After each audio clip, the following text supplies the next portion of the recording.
530 ಕೋಟಿ ರೂಪಾಯಿ ಜಿಎಸ್ಟಿ ಮಹಾ ವಂಚನೆ ಕೇಸ್ ಬಯಲಾಗಿದೆ. ನಕಲಿ ಇನ್ವಾಯ್ಸ್ ಸೃಷ್ಟಿ ಮಾಡಿ ಜಿಎಸ್ಟಿಯನ್ನು ವಂಚನೆ ಮಾಡ್ತಾ ಇದ್ದಂಥ ಜಾಲ ಇದು.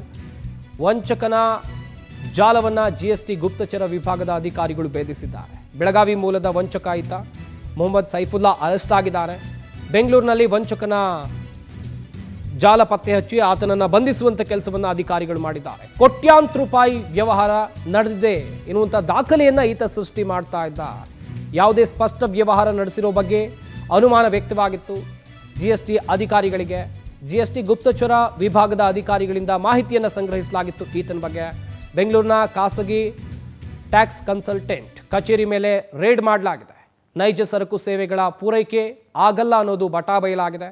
ಕೇವಲ ಕಾಗದದ ಮೇಲೆ ವ್ಯವಹಾರ ಆಧರಿಸಿ ಅಂತ ಹೇಳಿದ್ರೆ ಈತ ಫೇಕ್ ಡಾಕ್ಯುಮೆಂಟ್ಗಳನ್ನು ಕ್ರಿಯೇಟ್ ಮಾಡ್ತಾ ಇದ್ದ, ನಕಲಿ ಇನ್ವಾಯ್ಸ್ಗಳನ್ನು ಕ್ರಿಯೇಟ್ ಮಾಡ್ತಾ ಇದ್ದ, ಲೆಕ್ಕಪತ್ರ ದಾಖಲೆ ಎಲ್ಲವೂ ಕೂಡ ಫೇಕ್. ಈತನನ್ನು ಬಂಧಿಸುವಂತಹ ಕೆಲಸ ಆಗಿದೆ. ಸದ್ಯ ವಿಚಾರಣೆ ಆಗ್ತಾ ಇದೆ. ಇದು ದೊಡ್ಡ ಮಟ್ಟದ ಜಾಲ. ನಕಲಿ ದಾಖಲೆಯಿಂದ 235 ಕೋಟಿ ರೂಪಾಯಿ ಟ್ಯಾಕ್ಸ್ ಕ್ರೆಡಿಟ್ ಅನ್ನು ಆರೋಪಿ ಪಡೆದಿದ್ದಾನೆ ಎನ್ನುವಂಥ ಮಾಹಿತಿ ಇದೆ. 2 ದಿನಗಳಿಂದ ಆರೋಪಿಯ ವಿಚಾರಣೆಯನ್ನು ಅಧಿಕಾರಿಗಳು ನಡೆಸ್ತಾ ಇದ್ದಾರೆ.